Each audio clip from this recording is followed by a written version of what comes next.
Hello friend, welcome to learn of techno online coaching. Dear friend, आज ये theory में safety की second class हमारी। इससे पहले की क्लास आपने नहीं देखी है तो डिस्क्रिप्शन में लिंक मिल जाएगा, वहाँ से आप पहला वीडियो वो देख सकते हैं। चैनल पर आपको प्लेलिस्ट मिल जाएगी सेफ्टी के नाम से, तो वहाँ से आप सभी क्लासें हैं वो देख सकते हैं। और याद रखिए, हर शाम 8 बजे एक नया वीडियो मिलेगा हमारे चैनल पर। तो अगर आपने चैनल को सब्सक्राइब नहीं किया है तो सब्सक्राइब कर लीजिए। डियर फ्रेंड, चलिए क्लास को शुरू करते हैं। फर्स्ट है, इसमें कृत्रिम श्वसन किसे कहते हैं। ठीक है, कृत्रिम श्वसन किसे कहते हैं, कृत्रिम श्वसन की विधियां कौन सी हैं। तो कृत्रिम श्वसन है वो जब दुर्घटनाग्रस्त या रोगी व्यक्ति को सांस लेने में कठिनाई होती है तो उस समय उसे कृत्रिम अथवा बनावटी सांस दिया जाता है, जिसे कृत्रिम श्वसन कहते हैं। इसकी दो विधियाँ होती हैं, दो मेथड होते हैं इसके। फर्स्ट है सिल्वेस्टर मेथड, सेकंड है सेफर मेथड। ठीक है, तो सिल्वेस्टर मेथड में क्या है कि इस विधि में सबसे पहले रोगी के ऊपरी भाग के कपड़े उतार लेने चाहिए, फिर ऊपरी भाग के कपड़े ढीले कर देने चाहिए तथा रोगी को चित अवस्था में लिटाना चाहिए। इसके बाद रोगी के कंधों के नीचे तकिया देना चाहिए। अब प्राथमिक चिकित्सा देने वाले व्यक्ति को रोगी के सिर की तरफ घुटनों के बल बैठना चाहिए और रोगी के दोनों हाथों को पीछे लाकर कूहनियों को जमीन पर स्पर्श करवाना चाहिए। ऐसा करने से रोगी को सांस आ जाता है। अब रोगी के दोनों हाथों को बाहों में मोड़कर उसकी छाती पर फिगर 2 के अनुसार मोड़कर दबाना चाहिए, इससे हवा बाहर निकलती है। इस प्रकार दोनों क्रियाएं हैं वो 1 मिनट में 10 से 12 बार क्रमवार करके रोगी को कृत्रिम श्वास है वो दिया जाता है। यदि उपचार करते समय रोगी की जीभ और दूसरा व्यक्ति बाहर निकलकर साफ रुमाल से साफ कर दे तो और भी अच्छा रहता है। ठीक है, तो चलिए इसमें देखते हैं। यह क्रिया तब तक की जाती है जब तक रोगी संभावित सांस लेना शुरू नहीं करता है। यानी कि फर्स्ट सबसे पहले क्या करना है कि ये यहाँ पर इसका तकिया लगाना है, इसको सीधा लेटाना है ऐसे। उसके बाद कोहनी को है वो नीचे की तरफ दबाना है। तो इससे क्या होगा कि रोगी के पेट में है वो सांस भर जाएगा। ठीक है, और उसके बाद सेकंड विधि ये है, फिगर सेकंड में क्या दिखाया है कि ये तकिया नीचे लगा हुआ है। अब हाथ है वो पीछे से आगे की तरफ कर दिया, ऊपर की तरफ, और यहाँ से आपको फोर्स करना है। तो इससे क्या होगा कि श्वास है वो बाहर निकलेगा। ये क्रिया है वो 10 से 12 बार करनी है। ठीक है, तो इससे करते रहना है, 1 मिनट में 10 से 12 बार करनी है। उसके बाद ये क्रिया तब तक करनी है जब तक रोगी को श्वास नहीं आ जाता। सेकंड विधि है सेफर विधि। सेफर मेथड में इस विधि में रोगी को औंधे मुँह लिटाया जाता है और बाहों को सिर की तरफ करके रखा जाता है। इस विधि में भी रोगी के ऊपरी भाग से वस्त्र ढीले कर देने चाहिए। अब सहायक व्यक्ति को रोगी की पीठ की तरफ बैठकर दोनों हाथों से उसकी पसलियों को दबाना चाहिए। फिगर 3 में दिखाया है, जिससे रोगी के फेफड़े को हवा बाहर निकल जाती है। यह हवा नाक के रास्ते बाहर निकलती है।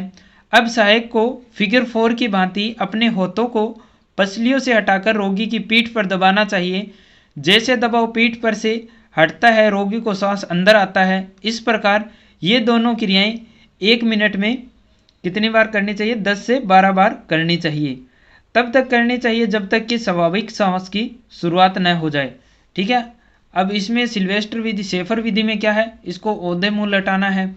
ठीक है, और उसके बाद यहाँ पर क्या है, प्रेशर अप्लाई करना है। ठीक है, इसके बाद में फोर्थ में क्या करना है, फिगर 4 में देखिए, इसमें ये क्या कर रहा है कि अभी यहाँ पे से प्रेशर को हटाना है। तो इसका क्या है कि यहाँ से प्रेशर को हटाएंगे, प्रेशर को लगाएंगे बार बार, तो नाक के रास्ते वो श्वास बाहर आएगा, अंदर जाएगा, बाहर आएगा, अंदर जाएगी। ये भी क्रिया है वो 10 से 12 बार करनी है 1 मिनट में। ठीक है, और ये तब तक करते रहना है जब तक रोगी को श्वास नहीं मिल जाता। ठीक है, नेक्स्ट है सॉफ्ट स्किल से आप क्या समझते हैं, इसका क्या महत्व है। तो सॉफ्ट स्किल एक टर्म है जिसका संबंध उस व्यक्ति से है जो किसी फर्म, कंपनी या कार्यालय में कार्य करता है और उसका इमोशनल इंटीग्रेट EQ या IQ जैसे बातचीत करने का ढंग, भाषा, उसकी आदतें, मित्रता भाव, दूसरे व्यक्तियों के साथ उसका आचरण, कैसे है, सभी सॉफ्ट स्किल में आते हैं। किसी भी फर्म, कंपनी या संस्थान में किसी व्यक्ति का व्यक्तिगत योगदान तभी सफल होता है जब उसका ग्राहकों के साथ उसका व्यवहार है वो अच्छा होता है। ठीक है, इसके लिए ऐसी संस्थान सॉफ्ट स्किल का प्रशिक्षण प्रदान करती है ताकि उसके कर्मचारी अच्छा बर्ताव करना सीखे। सॉफ्ट स्किल को ऑक्यूपेशन स्किल, पेशेवर दक्षता से अच्छा होना महत्वपूर्ण माना जाता है। यानी कि सॉफ्ट स्किल है वो हमारी बहुत ही इम्पोर्टेंट होती है। किसी कंपनी लाइन में हम जाते हैं, कोई कार्यालय में अगर हम जाते हैं तो सबसे पहले हमारा सॉफ्ट स्किल है वो चेक किया जाता है। जैसे कानूनी पेशे में वही व्यक्ति सफल होता है जो लोगों को ठीक तरीके से डील करता है। जब एक छात्र अपना प्रशिक्षण पूरा करके किसी कंपनी में रोजगार हेतु जाता है तो फर्म या कंपनी उसकी प्रोफेशनल स्किल के साथ साथ उसकी सॉफ्ट स्किल को भी जांचती है, जिसमें मुख्य रूप से इन गुणों को देखा जाता है। इसमें कौन से गुण आते हैं देख लेते हैं। फर्स्ट है इसमें इफेक्टिव कम्युनिकेशन स्किल, यानी कि आपका कम्युनिकेशन कैसा है, लोगों के साथ आपका बिहेवियर कैसा है, आप उनके कांटेक्ट में किस तरह से आ रहे हैं वो चेक किया जाता है। सेकंड है प्रॉब्लम सॉल्व स्किल, आप किसी प्रकार की प्रॉब्लम आती है तो आप किसी दूसरे के पास जाते हैं या अपनी प्रॉब्लम है वो खुद सोल्व करते हैं, ये भी आपका देखा जाता है। नेक्स्ट होता है कॉन्फिडेंस, कि आप में कितना कॉन्फिडेंस है, आप ओवर कॉन्फिडेंस तो नहीं हो रहे हैं या आपका कॉन्फिडेंस है वो लो तो नहीं हो रहा है।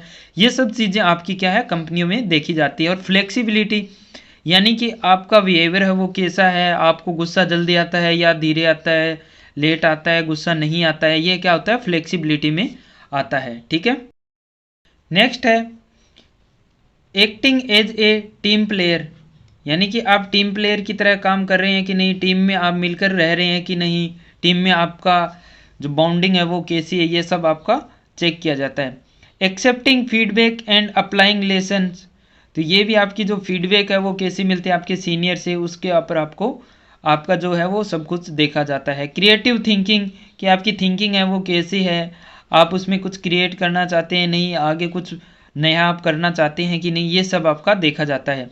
जिस व्यक्ति या छात्र में यह उपरोक्त गुण होते हैं वह निश्चय ही सफल होता है, यानी कि कंपनियों में उसको जल्दी जॉब मिल जाता है। ठीक है, नेक्स्ट है फिट ट्रेड में प्रशिक्षण प्राप्त करने उपरांत छात्रों को कहाँ अर्थात किस क्षेत्र में रोजगार मिल सकता है। तो फिटर व्यवसाय में प्रशिक्षण प्राप्त करने उपरांत छात्रों को निम्नलिखित पदों के लिए रोजगार के अवसर है वो मिल सकते हैं। कहाँ पर, बेच फिटर में, असेंबलिंग फिटर में। नेक्स्ट देख लेते हैं आगे,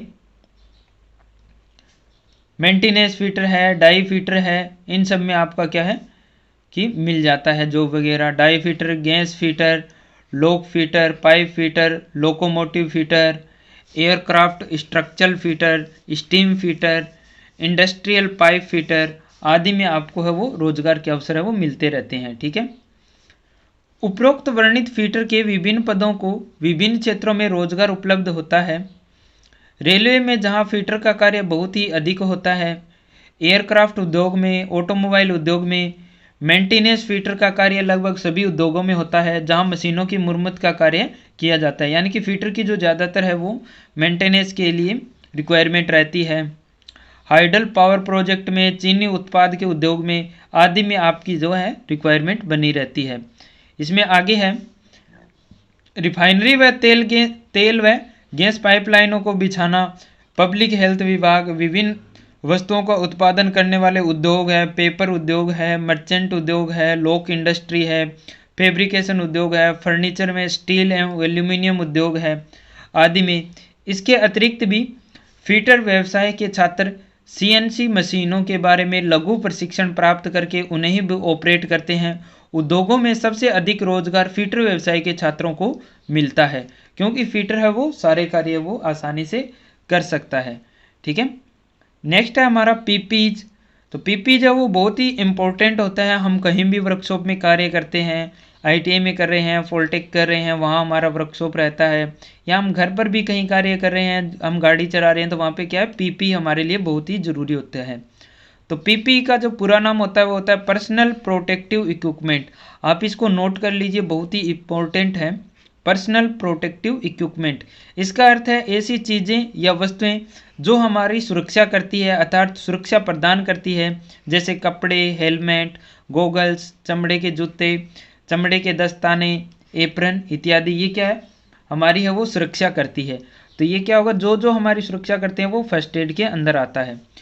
उपरोक्त सुरक्षा साधन उपकरण हमें विद्युत, ऊष्मा, रसायन, चिप्स व स्पार्क आदि से सुरक्षा प्रदान करते हैं। तो इसलिए ये क्या आ गए, पीपीईज में आ गए, पर्सनल प्रोटेक्टिव इक्विपमेंट में आ गए। ठीक है, नेक्स्ट है पीपीई में निम्न वस्तुएं भी शामिल होती है। आंखों की सुरक्षा के लिए गॉगल्स, ग्लासेज और फेस शील्ड है आदि प्रयोग करते हैं। कानों की सुरक्षा के लिए ईयर प्लग है, ईयर मफ है आदि हमें यूज करना चाहिए जहां हम वर्कशॉप में कार्य करते हैं, जहां पर हेवी नॉइस वगैरह होता है।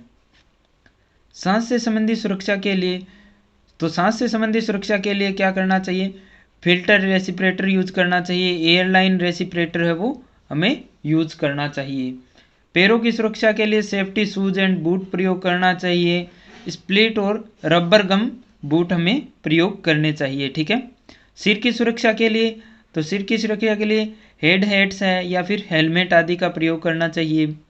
बॉडी की सुरक्षा के लिए, तो बॉडी की सुरक्षा के लिए एप्रन है, ओवरल है, ग्लव्स है और हाई विजिबिलिटी क्लोथ्स आदि का प्रयोग हमें करना चाहिए। ठीक है, जिससे कि हम दुर्घटना से बच सकते हैं। नेक्स्ट है उपकरणों का चयन करते समय सेहत की सुरक्षा और मिनिमम रिस्क को ध्यान में रखना चाहिए। यानी कि उपकरणों का चयन करते समय हमें क्या करना है कि सेहत की सुरक्षा का हमें सबसे पहले ध्यान रखना है और आपका मिनिमम रिस्क यानी कि रिस्क वहाँ पर बिल्कुल नहीं होना चाहिए, ऐसी चीज़ का हमें जो है चयन करना चाहिए। यह उपकरण कुदरत यानी कि नेचर के लिए हानिकारक नहीं होने चाहिए। जिस व्यक्ति ने इन्हें प्रयोग करना है वह उसके साइज के होने चाहिए, वह इसके प्रयोग से उस व्यक्ति के सेहत पर कुप्रभाव नहीं पड़ना चाहिए, यानी कि कोई किसी प्रकार का है वो उसका इफेक्ट नहीं होना चाहिए। नेक्स्ट है हमारा 5S का क्या अर्थ होता है, इसके उपयोग लिखो। तो 5S है वो जापान की अवधारणा है जो अभी इंडिया में भी लागू हो गई है। तो 5S एक जापानी शब्द है जिसका आरंभ अंग्रेजी के S अक्षर से होता है। इन शब्दों का उपयोग किसी उद्योग, फर्म, संस्थान, अस्पताल, कार्यालय व घर आदि को व्यवस्थित तरीके से साफ सुथरा रखने के लिए किया जाता है। ठीक है, जापान में प्रत्येक व्यक्ति इसका उपयोग है वो दैनिक जीवन में उचित तरीके से करते हैं।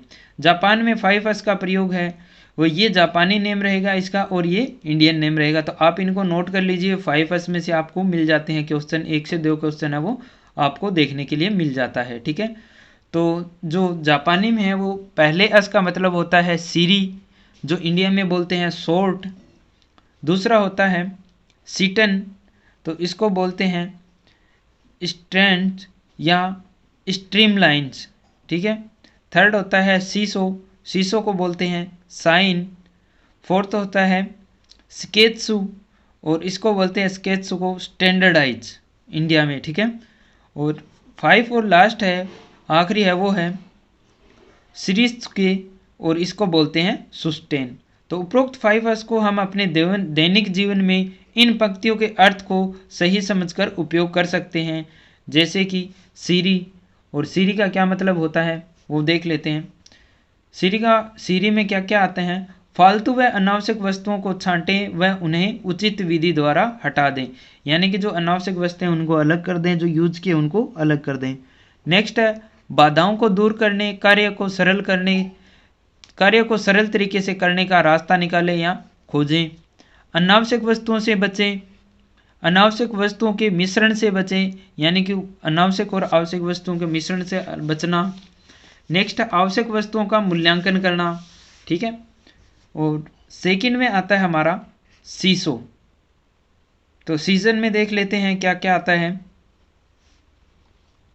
इसमें हमारा रहेगा सभी आवश्यक वस्तुओं को ऐसे क्रम में सही सेट करो ताकि उन्हें आसानी से चुनकर प्रयोग किया जा सके। ठीक है, नेक्स्ट है समय की बर्बादी और उसकी हानि से बचना चाहिए।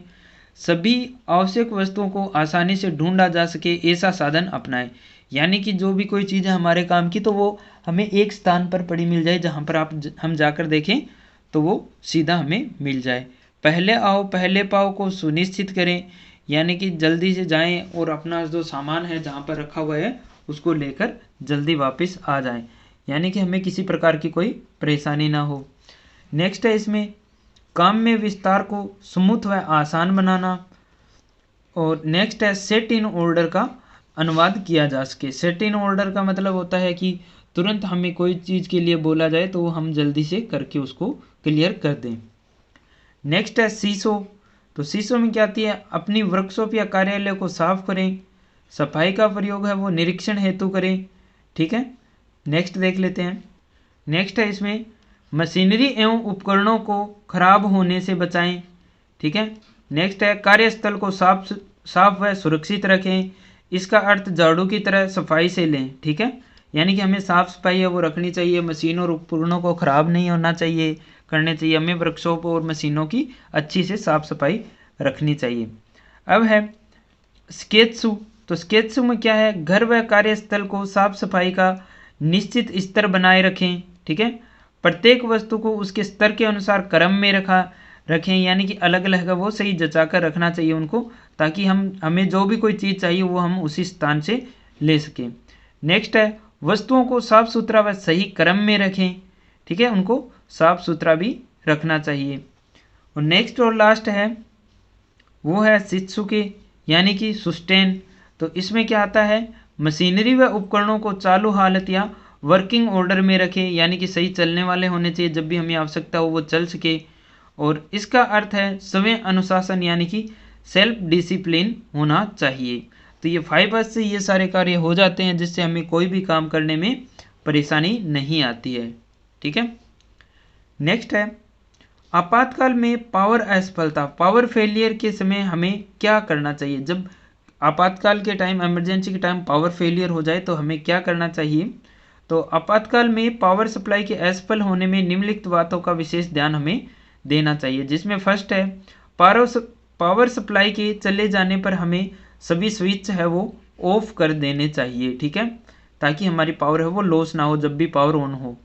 सेकंड होता है किसी भी मशीन या उपकरण हो बिजली से चलता है तो उसे चालू हालत में नहीं रखना चाहिए, क्योंकि उच्च वोल्टेज की बिजली यदि आ जाए तो मशीनों की मोटर व उपकरण सड़ जाते हैं। कई बार हमने घरों में देखा होगा कि एसी, कूलर, फ्रिज वगैरह हमारे क्या होते हैं, सड़ जाते हैं। टीवी वगैरह की जो लाइट है वो चली जाती है, क्योंकि अचानक से क्या होता है, हाई पावर की लाइट आ जाती है, जिससे ये सब हमें नुकसान हो जाता है। तो हमें क्या होता है कि पावर फेलियर के टाइम स्विच ऑफ कर देना चाहिए।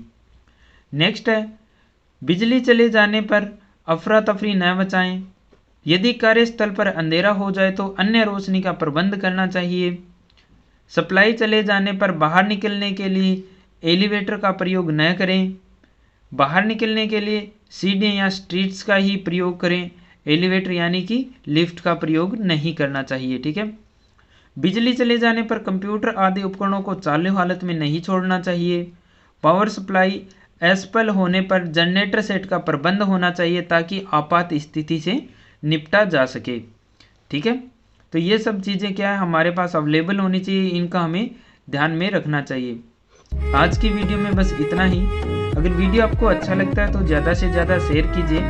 और फ्रेंड, अगर आप हमें टेलीग्राम पर ज्वाइन करना चाहते हैं या आपको किसी प्रकार का कोई डाउट है आप क्लियर करना चाहते हैं तो कॉन्टैक्ट में आपको नंबर और लिंक दिया हुआ है, वहाँ से आप हमें कॉन्टैक्ट कर सकते हैं, व्हाट्सअप कर सकते हैं। Thanks for watching and bye bye. So many things I do and girl you never want me judge. Maybe you're the reason that I ever fell in love. You never give me drama, so no need to walk away. Girl, I just wanna be right with you every single day. And if there's any trouble, yeah, we coming through as one. You know I got your back and